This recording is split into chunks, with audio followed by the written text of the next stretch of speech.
Hey everyone, welcome back to the channel. Thank you so much for tuning in.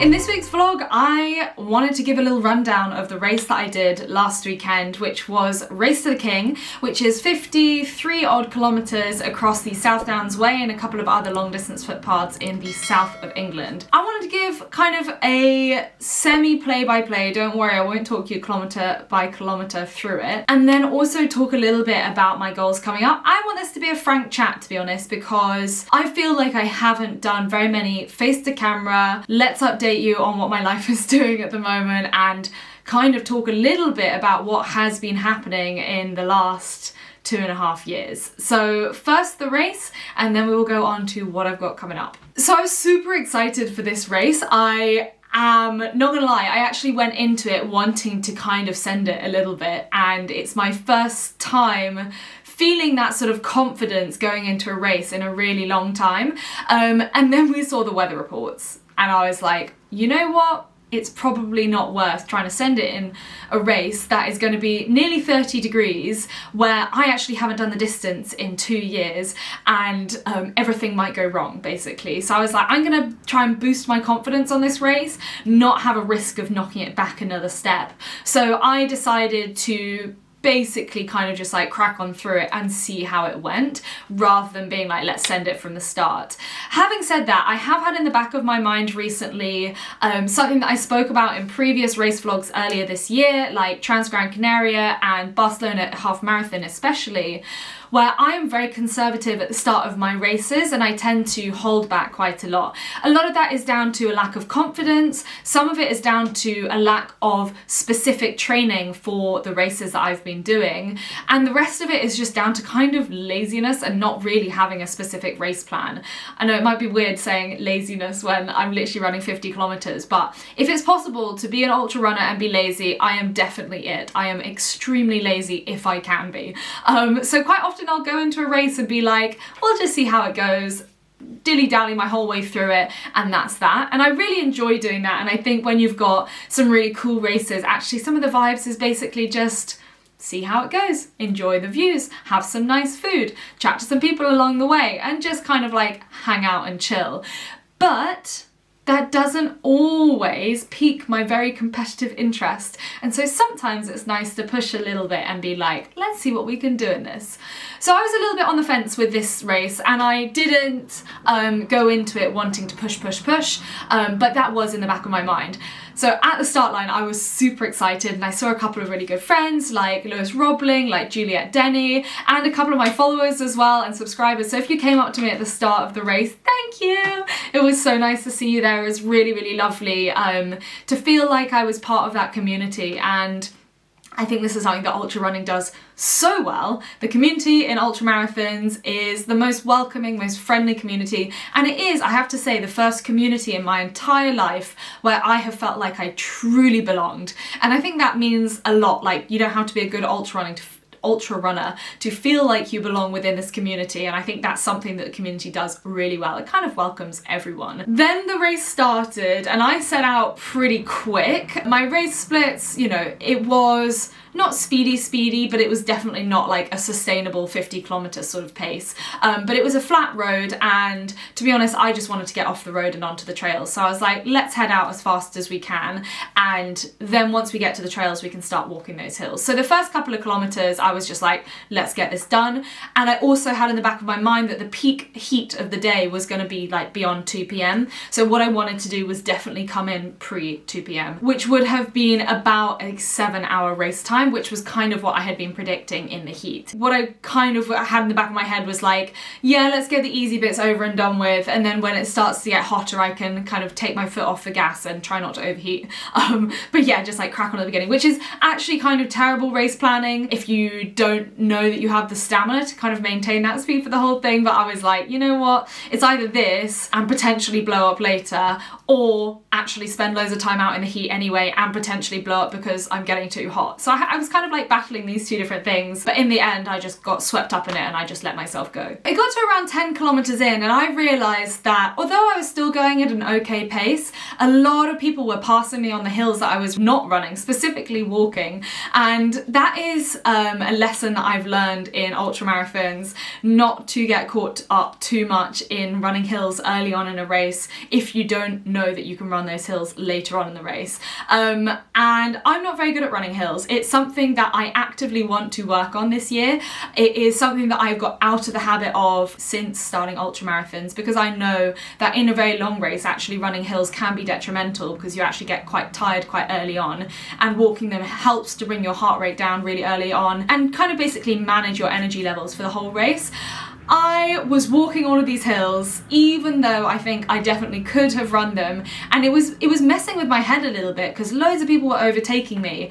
And yeah, it's probably a bit of an ego thing, to be honest. I'm like, I know I can run these hills and I don't love loads of people passing by me. It makes me feel like I'm not doing very well in a race and like I have mismanaged something somehow. But I just kept having to remind myself that actually this is my race plan and everyone else is running a different race, and I definitely think that that paid off further into the race. I had my high point going down this gorgeous hill at about kilometre 12. This was also my fastest kilometre of the race at 4:57 for that kilometre. It was a nice long stretch of downhill, so I wasn't absolutely gunning it, but it was this beautiful, I think it was wheat or barley field, and you could see all these gorgeous views, lots of rolling hills in the background. I was in a little group of people at this point as well, which really helped for morale. And even if you don't chat to people, it's so lovely to be running with people. I think it's something that's very primal, and this is something that I feel a lot of times when I do race, that even if I don't know the people around me, just running in rhythm with one another tends to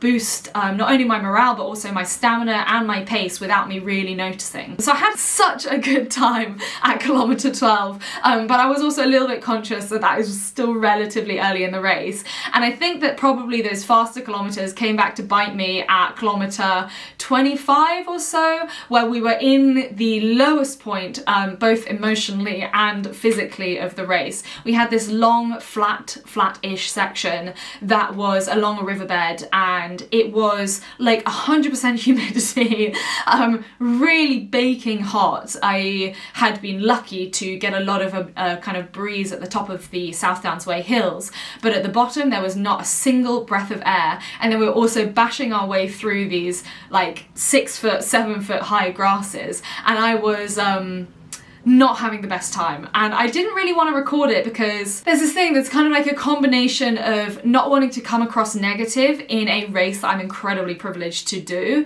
but also when I kind of vocalize negative emotions, I'm really conscious that that infiltrates into my brain and into the way that I see the race. So I have been doing a lot of mindset work over the last couple of years, and one aspect of that is not being kind of falsely positive. Like, you can still acknowledge that you're kind of having a hard time, but when I'm vlogging, I'm very aware that what I say kind of tends to become reality.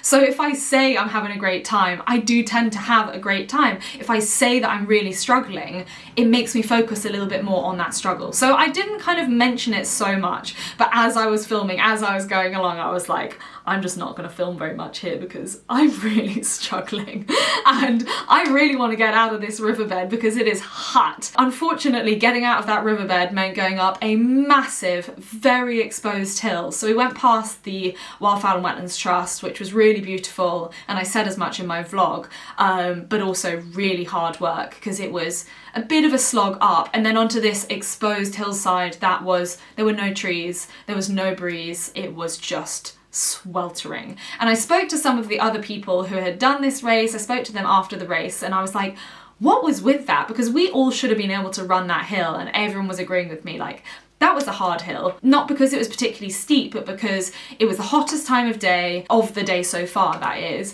You had the sun beating down on you, you had not an ounce of shade and no wind at all. And you've got to remember, yeah, if you're from Australia, if you're from North America, if you're from a lot of other hot countries, you know, a lot of places in Europe, you'll be used to this sort of temperature. But coming from the UK, I have not been training in these sorts of temps that much. Even when I've been in Europe, it's been a little bit cooler than it was that day. And I certainly haven't been running to my maximum ability and also very, very long distances. So I was all aboard the struggle bus at that point, I'm not gonna lie. Again, going back to mentality, what I had to think about was not how far I still had to go, because at that point I was really only halfway through, that's a difficult position to be in when you're like, if I feel like this at halfway through, how am I going to feel at 3/4 of the way through? Am I even going to make it to the end? Those sorts of questions are not actually particularly helpful to ask in ultra running, because the more ultra marathons you do, the more you realise that things don't keep getting worse when you feel really bad, generally. Yeah, there's this expression that's it never always gets worse, and it feels like terrible grammar, but basically what it says is, yeah, just because you feel like this now, it doesn't mean that you're going to feel like that further down the line. So kind of like the undulating hills of the South Downs Way, there were a lot of undulating hills of my emotions and my kind of mental state. So rather than thinking about the next 25, 24, 23 kilometers that I still have to do, I was thinking about just getting to the next water stop. And at this point I was running out of water long before each aid station, and thank you to Threshold Sports who had the foresight to add in some extra aid stations, because I think there was about a 10-mile gap programmed to be between two of the aid stations, and that would have been a real struggle on such a hot day. And indeed I had run out of my water and my electrolytes by the time I'd hit their extra aid station, so I would have been absolutely screwed if I'd had to wait until the next one. So I was very grateful for the extra aid stop. I did not know where it was going to be, so again, like psychologically speaking, that was a little bit difficult. But if ultra running teaches you one thing, I think it's to just keep putting one foot in front of the other, and eventually you'll get to where you need to be. It might not feel like you're getting there particularly quickly, but if you don't think about the destination and instead just think about the one foot in front of the other, then you start to, you know, really tick off the miles, and eventually you get to where you need to be. And psychologically speaking, I think that's a lot easier than being like, you know, clock watching, looking at your watch and being like, okay, well this kilometer's taking 10 minutes, 11 minutes, 12 minutes. Or in the case of some of my harder ultra marathons, this kilometer is going to take me 16, 17 minutes because it's so technical, it's uphill, like whatever the reasons are. That's just the reality of ultra running. Sometimes it's really slow and sometimes it's really painful, and you've got to switch the mindset from this kilometer is taking too long to I'm still putting one foot in front of the other and I'm going to make it, even if it does take me 20 minutes. So I was in this kind of funk from kilometer 25 until about kilometer 39, probably around then. I had this really beautiful long stretch. Well, before that I had been by myself for like the entire thing. But I found that in the time that I was really struggling, I was also catching people up. So even though I thought that I was going incredibly slowly, I was still passing people every so often. And you know how I said earlier that I was walking on the hills and people were passing me? These were the same people that as soon as it got really hot, I was starting to pass again. I think these kind of things, having a debrief of a race and actually thinking back to that, is great strategy for next time you're doing a race, where you just have to remind yourself that, yeah, actually, that strategy of holding back a little bit earlier on in the race really paid off in that situation where I could then overtake people later in the race. And, you know, like I always say, it's not about times, it's not about placings, but actually psychologically speaking, if you do want to get to the end of a race, sometimes it's nice to have these things where you're like, oh yeah, I actually did okay in that, and I actually am capable of achieving something that, you know, maybe at some point in my life I didn't think I was going to be capable of doing. So it's really good to kind of think back on these things, and that slow walking at the beginning really started to pay dividends, even when I was really struggling between kilometers 25 and 39. Then I had this long downhill stretch and I passed this guy who, he was so lovely, poor guy. I think he was really, really suffering after starting out quite hot. He was not even running the flat bits, and he was relatively kind of close to the front of the race. So I think, I mean, I had a little chat to him and kind of patted him on the shoulders and stuff. I was like, keep going, you're doing well. And he was just like, I am dead. But it's one of those situations of one foot in front of the other, and eventually you'll get there. And I had this long stretch at kilometer 39 and 40 where I was able to stretch my legs and actually pick up some speed again after what I felt was some excruciatingly slow kilometers. In hindsight, they weren't that bad, but I really felt like I was being incredibly slow. And then at kilometer 43 or thereabouts, there was another aid station, and I hit the marathon mark, which made me very happy because that's also only 10 kilometers to go, which is where I know that I can do 10 kilometers in my sleep. So once I hit 10k to go, I'm a little bit less stressed about the whole situation, because the whole of ultra running for me is like, can I even make it to the end? Even though I've done the distance time and time again, when I start to push the pace, or if the weather's really hot, or if it's particularly technical or particularly hilly, I start to question myself again. But as soon as we get to 10k to go, I'm kind of like, this is cool. I can do this. I know I can do this. I hit the 42 kilometer mark in like 4:45, which is a lot faster than I was expecting. And then Rhian, Tia, my mom's husband, they were all at the aid station, and it was so nice to see them. And they put out these buckets, not them, the aid station crew had put out these buckets of ice water, which meant that I could cool back down again, which after the previous struggle bus of kilometers was really, really welcome. Unfortunately, when I got into that aid station, and this is going to sound really egotistical and really competitive, but 3 other women came into the aid station. I hadn't seen these women for the entire race, so they were catching up with me really, really quickly. And this is something I find in ultramarathons. Women tend to, and this is something that I do as well, leave it quite late in a race to catch up. So they will pace really well, basically. Start out slow, you might never see them if you're towards the front of a race, and then just like pick off people one by one and then just like catch up towards the end of the race. And it was scary. I mean, I wasn't there to race in general, but at the same time I was quite conscious that I was like relatively close to the front of the race, and that I had been doing not so bad in my paces overall as a whole in the race. Like when I realised that I'd done the marathon in 4:45, with my marathon PB being like just over 4:20, I was kind of like, maybe I could, you know, come in the top 10 women or something like that. I had no idea how many women were in front of me, but I knew that it wasn't so many. So I was like, I really don't want to be overtaken by all of these women, because that could put me out of the top 10. And again, it doesn't really matter, but in terms of mind games, it's quite fun to kind of see what you can do. One of the women was so fresh, and I have to say it was the most demoralizing thing ever. She was absolutely phenomenal. She grabbed all her stuff at the aid station. I felt like I was,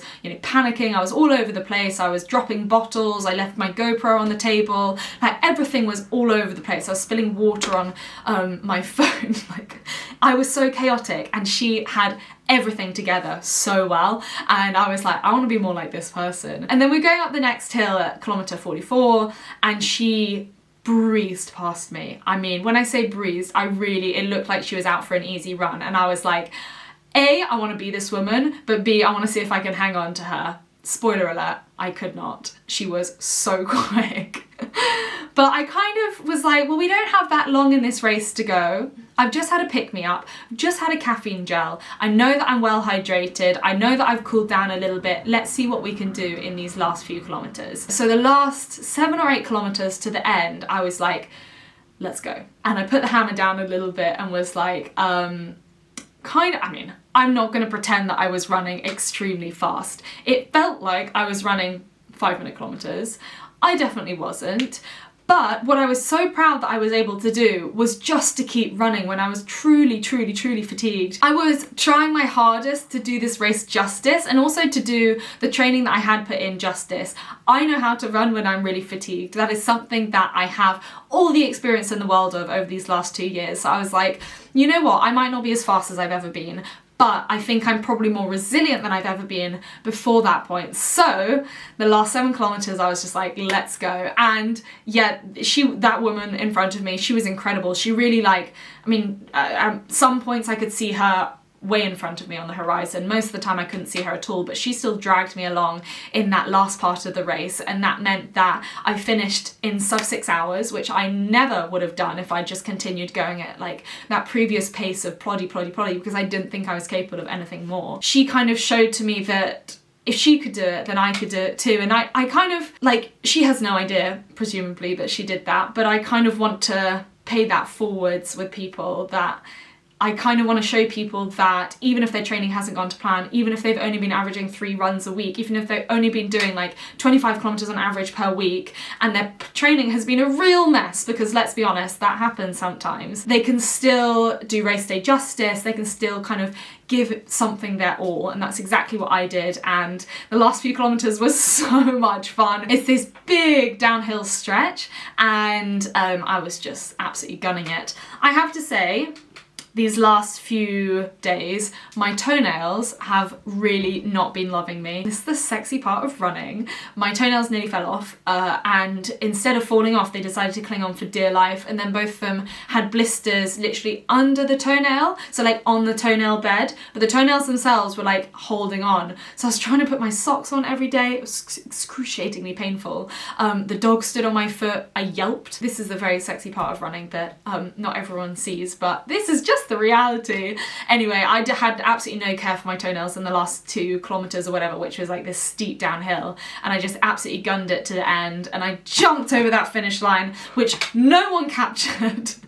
No one's got it on camera up close. The photographer missed it as well, so it just looks like I'm kind of like, you know, really like running really hard towards the end. I look like a complete idiot, but it was so good, and I was absolutely broken. I finished 3 minutes behind the woman that was ahead of me, which honestly is less than I was expecting because she was going so fast, and I had so much fun. It was such a corker of a race, and I would love to do the whole of the South Downs Way at some point because it really is very beautiful. So that's enough about the race. But that's it for this week's vlog. I hope you enjoyed it. I just go on rambling on for another 12 minutes about what's coming up, and I'm going to save that for next week's vlog. So don't forget to hit the like and subscribe buttons, and I will be back with you next week with more running content and a big announcement of what's coming up next.